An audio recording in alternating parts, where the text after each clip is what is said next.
Booktube, it's Aisha. Welcome back to my channel, Iced Tea Buttermilk Biscuits.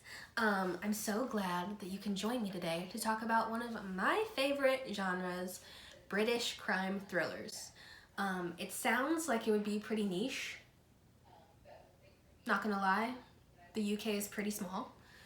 But there's actually so much room for diversity in terms of little genre conventions and just a big range of books to choose from. So I am so excited to talk to you about them today. The classics. I love Miss Agatha Christie. I would be so remiss if I did not mention her works and her legacy when talking about British crime thrillers, because she is the reigning queen. I mean, there's a reason why her novels have been adapted to the screen many times over. She knew what she was doing, for sure. One of my favorite works from hers was And Then There Were None, which follows a group of strangers are brought together by a mysterious host to a remote mansion, each of them carrying their own dark secrets, and one by one they start to be picked off by a mysterious presence on the island. And it's just rapid fire. It's so much fun.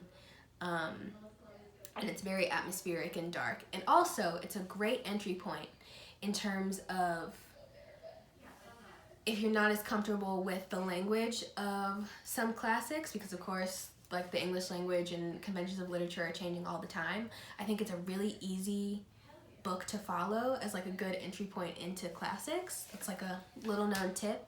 And because there are so many film adaptations, you will be sure to not miss a thing.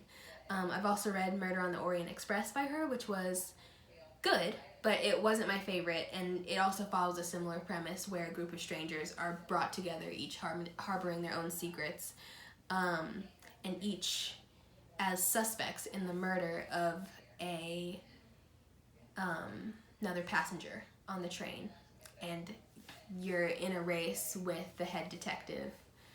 I think it's a Poirot mystery, as he tries to solve the case before they reach their destination. It is a fantastic read.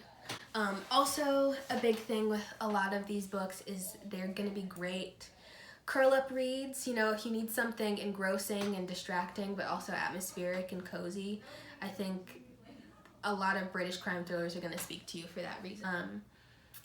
Rebecca by Daphne du Maurier, which is sort of a Jane Eyre spin-off retelling about a young woman who, following a whirlwind vacation romance, returns to her new husband's estate that they'll now share, but the house is being haunted by a strange presence. There's this menacing feeling throughout the entire book, and the main character can't seem to shake this feeling that something very, very wrong happened to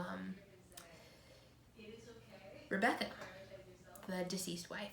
The book sort of takes off from the Mad Woman in the Attic plot of Jane Eyre, and I love it for that reason. I think it's so fun and so quick and easy to get to, and it's similar where Daphne du Maurier was really writing with sort of rich and detailed language, but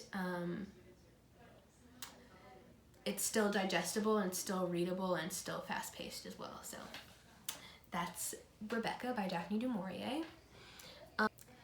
Next, turning to some more contemporary works, we have The Night Visitor by Lucy Watkins, which is about a young, ambitious woman with a family, is on the brink of something really important in her career. You know, she's feeling self-conscious, she's faltering a little bit.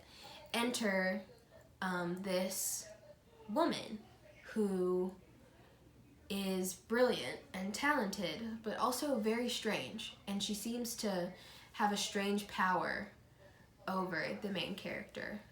It's about disaster in female friendships and sort of the horror of them and the really primal strange dynamics going on beneath the sort of layer of amiability that I think is really interesting. And it felt like a chunky read when I did read it, but that actually mostly takes place in the summer, I think. So if you want a change of pace or a bit of escapism, The Night Visitor by Lucy Watkins is a great choice. Similarly, there is Christine Morgan's Tangerine from a few years ago. It's also about a sort of twisted female friendship dynamic, sort of one-sided thing, where a new bride runs off to North Africa with her new husband, only to be trailed by an old college friend from halfway across the world. It is another sort of very atmospheric, very gothic, intense read that just goes by so quickly, and I think there are these little frightening moments of tension where you can't tell what is quite happening between the two of them. And I won't give any of it away, but it is a real point of interest. So, Alice Feeney's Sometimes I Lie is another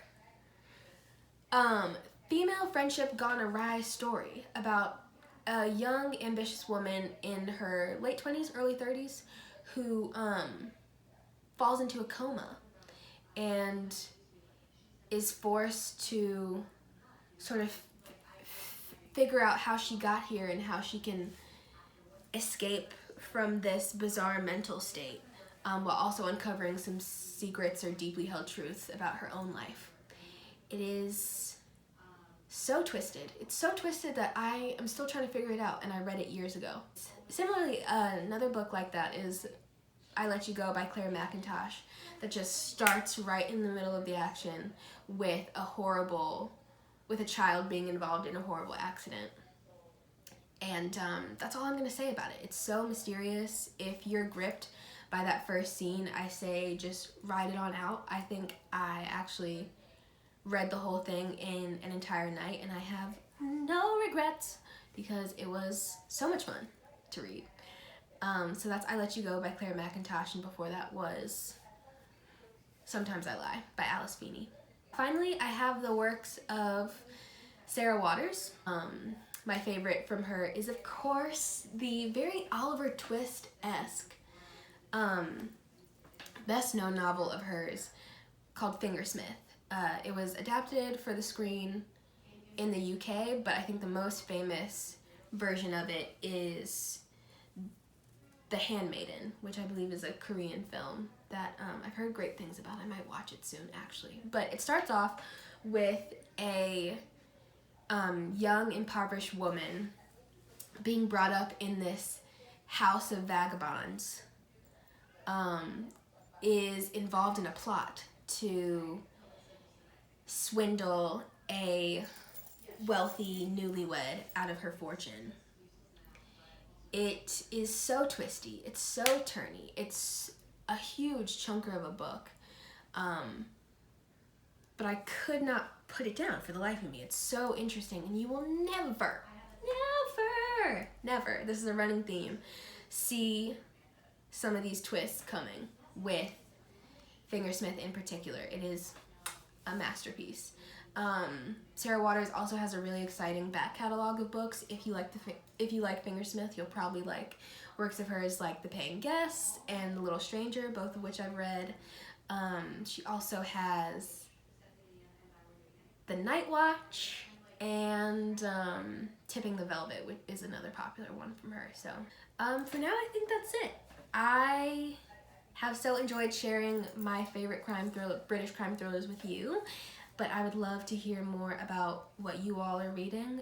What genres are you reaching for during quarantine? And if you have any recommendations based on the books that I shared, I would love to hear them, because I would love to get deep into reading my favorite genre again soon. But until then, I'll talk to you later. Bye!